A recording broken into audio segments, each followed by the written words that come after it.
ఏపీలో అవ్వాతాతలు దివ్యాంగులకు మళ్లీ కష్టాలు మొదలయ్యాయి.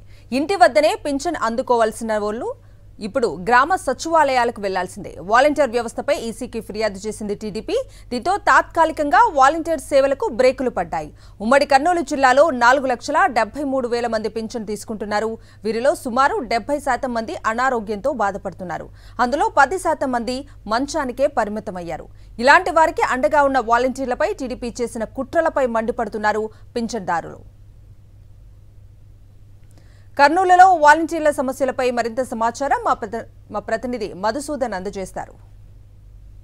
వాలంటరీ వ్యవస్థపై ఈసీ ఆంక్షలు విధించడం జరిగింది. ఏదైతే వాలంటీర్లను పక్కన పెట్టాలని చెప్పేసి కూడా ఆదేశాలు ఇవ్వడం జరిగింది. దీంతో తీవ్ర ఇబ్బందులు ఎదుర్కోవాల్సిన పరిస్థితి అయితే నెలకొంది. ప్రస్తుతం మనతో లబ్ధిదారులు ఉన్నారు. వారి మాటలను అడిగి తెలుసుకునే ప్రయత్నం చేద్దాం. చెప్పండి, మీకు వాలంటరీ వచ్చి ఇంటి దగ్గరకు వచ్చి పెన్షన్ ఇచ్చేవాళ్ళు ఇప్పుడు ఎక్కడ తీసుకోవాలని చెప్తున్నారు? ఇంటి దగ్గరికే రావాలి. లైన్లో నిలబడి మేము తీసుకోలేము. పానాలు బాగుంటాయి, ఒకరోజు బాగుంటుంది, ఒకరోజు బాగుండదు. మేము మాకు ఇంటికి వచ్చి ఇచ్చిపోవాలి పింఛను. వాలంటీర్లు ఇచ్చేటప్పుడు మీకు ఎంత ఇచ్చారు పింఛన్? మాకు 3,000 మొన్న జనవరి నుంచి 3,000 ఇస్తున్నారు. ఇన్నాళ్ళు ఇళ్ళకే వచ్చి ఇస్తున్నారు.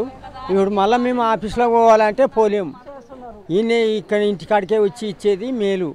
మళ్ళీ ఇండ్ల కాడికి నుండి అక్కడ పోవాలంటే ఆఫీసులకి మేము అందరు ఆడోళ్ళు వాళ్ళు ఇల్లు పోలేరు. ఇబ్బందిగా ఉంటుంది. మాకు ఆరోగ్యాలు బాగలేక కాళ్ళ నొప్పులతోటి మా ఏజ్ వాళ్ళకు అసలుకి నిలబడాలంటే కూడా శక్తి చాలక ఉంటుంది.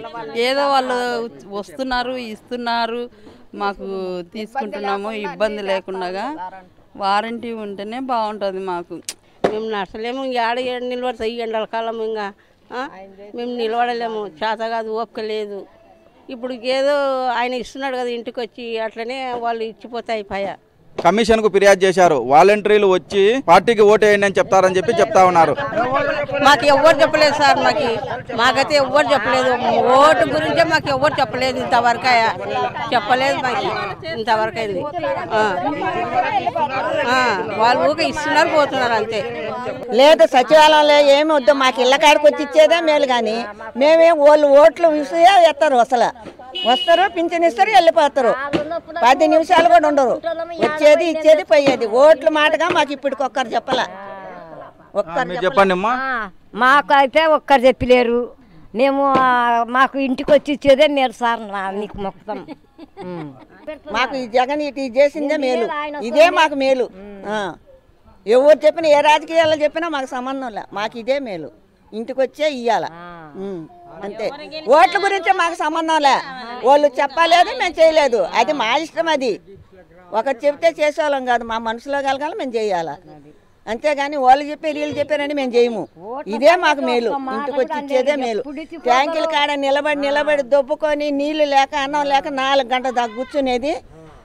అన్నానికి నీళ్ళకి చచ్చిపోయి వస్తుంటే మందే ముందున్నోళ్ళు ముందు, వెనకున్న వాళ్ళు ఇప్పుడు నీళ్ళ ట్యాంక్ అంటే ఆడికి పోవాలా. ఇప్పుడు సచివాలయం అంటే ఇది మాకు ఈ లైన్లో దగ్గర.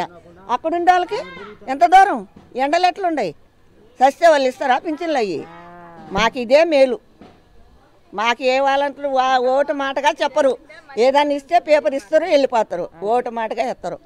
ఇప్పుడు తీసుకొచ్చిన వ్యవస్థ కాదు ఈ వాలంటరీ వ్యవస్థ. 2019లోనే ఈ వాలంటరీ వ్యవస్థ మొదలైంది. ప్రజా సంక్షేమ పథకాలను ప్రజలకు ఇంటి వద్దకి చేర్చే ఈ వ్యవస్థను ఈ విధంగా ఈసీ ఆంక్షలు విధించడం సరికాదని చెప్పేసి లబ్ధిదారులు కూడా చెప్తున్న పరిస్థితి. వీడియో జర్నలిస్ట్ చంద్రశేఖర్తో మధు, సాక్షి టీవీ, కర్నూలు.